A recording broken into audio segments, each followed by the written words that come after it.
بسم الله الرحمن الرحیم. ویلکم ټو هوم بیولوژي. نن ټاپک زما د کلاس 11 د بیولوژي نه ده. په دې کې څلورم نمبر چپټر دی بایو انرجیټکس. او بایو انرجیټکس چې نن کوم ټاپک دی نه هغه د فوټوسنتھسس باره کې دی. فوټوسنتھسس باره کې چې دی موږ ډېر ټاپکونه اپلوډ کړي دي په تفصیل باندې چې دی موږ کړی دی. خو په دې کې به د فوټوسنتھسس په باره کې چې دی موږ تاسو له شارټ اوورویو درکوم چې فوټوسنتھسس چې دی هغه څه دی. نو اول چې دی فوټوسنتھسس چې دی د دوه الفاظونو جوړلی. یو زموږ سره دی فوټو موږ وایو لایټ رڼا ته وایو، او سنتھسس مطلب دی مینوفیکچر یعنې تیارول. فوټوسنتھسس خبره چې کله موږ کوو نو موږ د بوټو خبره کوو چې په دې بوټو کې داسې یو پروسس کېږي چې هغې ته فوټوسنتھسس وایي. دا داسې یو پروسس دی دا بوټی ولګي د نور نه رڼا والي د زیرو نه اوبه والي دا هر څه میلاو شي موږ له په بدل کې اکسیجن راکړي او موږ له خوراک راکړي. او دا بوټی چې کله رڼا اخلي اوبه اخلي د دې سره سره د کاربن ډای اکسایډ والي دا چې کله میلاو شي نو موږ له اکسیجن خوراک راکړي. نو دې پروسس ته موږ وایو فوټوسنتھسس. یعنې کله چې بوټی د نور د رڼا په موجودګۍ کې خوراک تیاروي نو دې ته موږ وایو فوټوسنتھسس. The process by which green plants prepare their food from carbon dioxide and H2O in the presence of sunlight is called photosynthesis. هغه خبره ده چې کله بوټی د کاربن ډای اکسایډ په موجودګۍ کې د واټر په موجودګۍ کې خوراک تیار کی او د نور په موجودګۍ کې نو دې پروسس ته موږ وایو فوټوسنتھسس. فوټوسنتھسس انرژي کیپچرینګ اینڈ سټورینګ پروسس. فوټوسنتھسس دپاره دلته کې دوه ټکي استعمال شوي دي، یو کیپچرینګ او یو سټورینګ. کیپچرینګ مطلب دا دی چې دی د نور نه رڼا واخلي، دا رڼا چې دا کیپچر کړي او دا رڼا چې کوم دی دې ته انرژي وایي. دا انرژي چې دا سولر انرژي ده دا بیا وروسته کیمیکل انرژي ته بدلېږي په خوراک کې. نو دی چې دا انرژي واخلي د دې ته لپاره موږ چې دی کیپچر ټکي استعمالوو او دا انرژي دا سټور کوي. نو هغې دپاره چې دی موږ سټورینګ پروسس چې دی هغه موږ استعمالوو. یعنې دا یو کیپچرینګ پروسس دی او یو سټورینګ پروسس دی. Photosynthesis serves as food not only for plants but for the entire life on earth. Therefore, all living organisms depend directly or indirectly on photosynthesis. Photosynthesis یوازې دا نه ده چې دا صرف بوټو له خوراک ورکوي. لکه کله چې خوراک جوړ شي د نور د رڼا په موجودګۍ کې نو په دې بوټي کې چې کوم خوراک جوړ شي نو دا بوټی لګي د دغه خوراک نه ځانه انرژي الي او په خپله چې د استعمالوي د خپل ګروت لپاره. خو چې کوم خوراک چې هغه د سرسیوایي شي نو موږ انسانان او ځناور چې دی د دې نه خوراک اخلي. ځناور په ځنګلاتو کې داسې نه هغه ډایرکټلی دا بوټي خوري یا چې زموږ سره کوم ډومسټیکیټډ انیملز دي دا چې کله تاسو د سر دپاره وباسئ نو دوی دا خوراک چې دی د استعمالي دا خوري. اوس انسانان چې دي دا موږ ډایرکټلی چې دی موږ نشو استعمالولی. کله چې فروټس چې دی هغه موږ ډایرکټ استعمالو.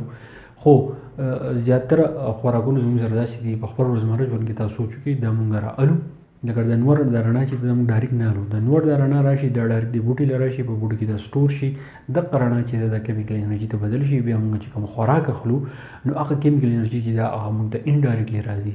د نور رڼا چې دا موږ ته چې دی انډایرکټلی چې دی په خوراک کې موږ ته راشي. نو فوټوسنتھسس چې دی دا نه یوازې چې دی بوټو له خوراک ورکوي بلکې دا ځناورو له انسانانو له او په دې دنیا باندې مخکې څومره لیوینګ ارګانیزم دي دې ټول چې دی خوراک میلاویږي. اوس د دې یو ریاکشن دی. ریاکشن داسې دی چې 6CO2 + 12H2O دا موږ له راکوي C6H12O6 + 6O2 او 6H2O. د دې لیفټ سایډ ته چې دا کوم 6CO2 + 12H2O تاسو اینی دې ته موږ وایو ریاکټنټ. په ریاکشن چې کله دوه څیزونه میلاویږي نو هغې ته موږ وایو ریاکټنټ. دا ریاکټنټ چې کله میلاویږي نو د ایرو ته تاسو چې په دې لپاسه لیکل دی سنلایټ او لاندې لیکل دی کلوروپلاست. د دې سنلایټ مطلب دا دی چې دا کاربن ډای اکسایډ او دا واټر د دې د نور د رڼا په موجودګۍ کې د یو بل سره میلاو شو. خو په کوم ځای کې میلاو شو؟ په کلوروپلاست کې. کلوروپلاست چې دا چې کوم پلانټ سیل دی په دې کې یو ارګنیل دی چې هغه ته کلوروپلاست وایو. دا په هغه ځای کې چې دی میلاویږي دا په بدل کې موږ له سره کې چې کله دا درې وړ څیزونه میلاو شي دا په بدل کې موږ له راکړي C6H12O6. چې 6H12O6 چې د ګلوکوز فارموله ده د خوراک دی ځکه چې بوټي موږ خوراک راکوي پلس 6O2 او دا موږ چې د اکسیجن راکوي هغه باندې چې موږ خپل سروایول کوو 24 غنټې او د هغې نه علاوه دا موږ له راکوي 6H2O. 6H2O مطلب دا دی چې واټر پارټیکل چې دی هغه دا هم موږ له راکوي. دې کې تاسو چې په دې کې دا 6 او 12 او بیا 6 او دا چې دی د لیکلي دي نو دا د څه لپاره لیکلي دي؟ دا د دې ریاکشن د بیلنسینګ لپاره چې د استعمال شوي دي. بیا ریاکټنټ اف فوټوسنتھسس. اوس د فوټوسنتھسس لپاره کوم ریاکټنټ چې دي کوم څیزونه میلاویږي هغه ریاکشن کې باندې یو واټر دی بل کاربن ډای اکسایډ دی.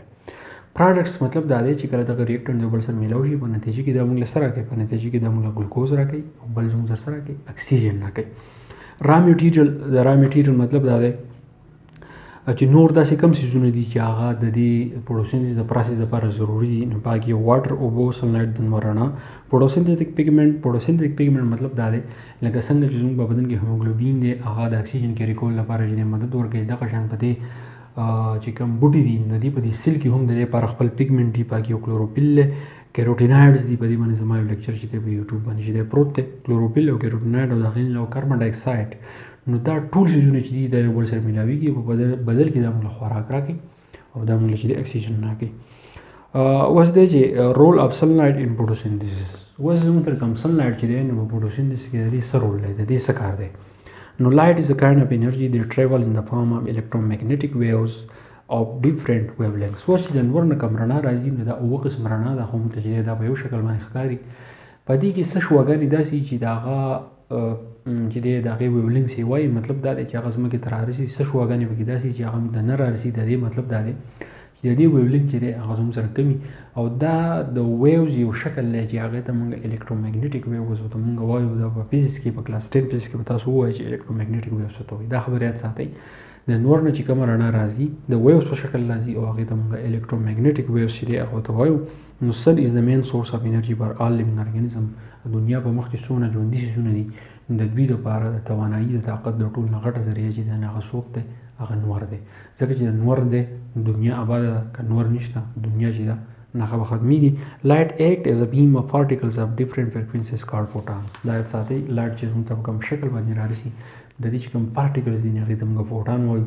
نو دغه فوټان چې د ځمکې ته رارسي دا په دې بوټي باندې لګي، بوټي سټور کوي، اول کیپچر کوي، بیا سټور کوي، کیمیکل انرژي ته بدلوي او بیا چې دی هغه موږ مختلف قسم خوراکونه چې دی نو هغه موږ له راکوي.